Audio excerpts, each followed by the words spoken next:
Okay, so today we're talking about lines of symmetry.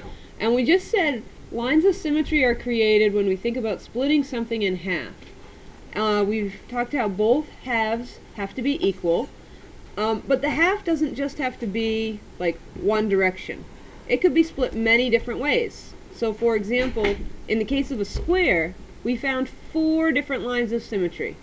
1, 2, 3, 4.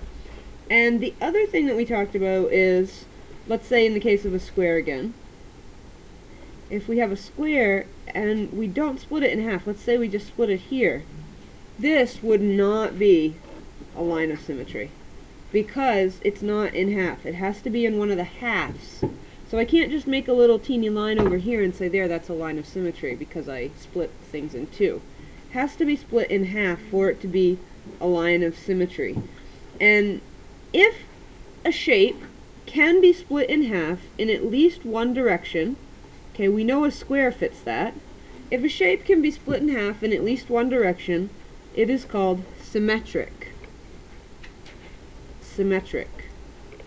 Some shapes can't be split in half easily so that they're even. Okay, if I draw a shape that looks like this one,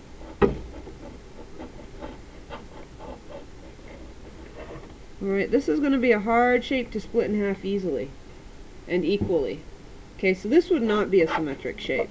But a square, we can just draw a line, even just one line down the middle. So we know it's symmetric. Okay, so are there any questions about symmetry, lines of symmetry, or symmetric shapes?